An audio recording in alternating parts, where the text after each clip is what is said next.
ప్రారంభించాలని నిర్ణయించాలని చెప్పారు. వస్తువులో కాదు, అవసరమైతే నిరవధిక సమ్మె కూడా వెళ్తాం, నిరవధిక సమ్మె కూడా వెళ్తాం.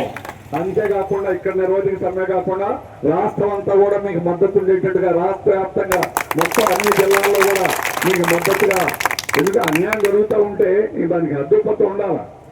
ఎవరికైనా మీరు కూడా బయట వాళ్ళకి అన్యాయం జరుగుతున్నప్పుడు మనం శానిటేషన్ గవర్నమెంట్ హాస్పిటల్ కూడా ఇదే పని చేస్తున్నారు. దాని మీద కూడా మన రాష్ట్ర వ్యాప్తంగా 2 రోజులు పిలుపు ఇవ్వడం అనేది జరిగింది.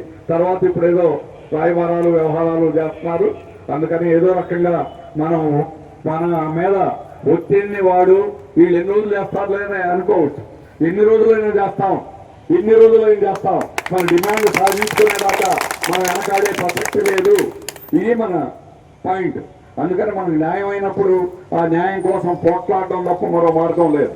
ప్రభుత్వాలు చట్టాలు మార్చినా, ప్రభుత్వాలు వాళ్ళు ఇష్టం వచ్చినట్టు వాళ్ళకి అనుకూలంగా మార్చుకోవాలనుకున్నా ఉన్న హక్కును తీసేయడం వాళ్ళ తరం కాదు. మీరందరూ ఈరోజు చేయని వాళ్ళు కాదు. ఒక్కొక్కరు 10 ఏళ్ళు, 15 ఏళ్ళు, 20 ఏళ్ళు కూడా సర్వీస్ ఉన్నటువంటి వాళ్ళు, మొదటి నుంచి పనిచేసేవాళ్ళు, ఈ పనులు అనుభవం వాళ్ళు.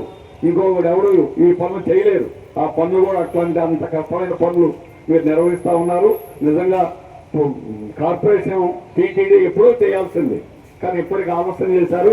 కాబట్టి మనం ఉద్యమాన్ని ఉధృతం చేయాలని ఈ రోజు నుంచి వర్క్లు చేయడం, అవసరమైతే అయినా కూడా పరిష్కారం కాకపోతే సమ్మెకు కూడా సిద్ధమవుతాం అని హెచ్చరించేటువంటి విధంగా మా నాయకత్వాన్ని అండగా ఉంటారు. మేము కూడా రాష్ట్ర వ్యాప్తంగా కూడా మద్దతు ఉంటుందని మరోసారి మనం చేస్తూ నాకు అవకాశం ఇచ్చినందుకు ధన్యవాదాలు తెలియజేస్తూ ఇంకొక ముగిస్తున్నాం.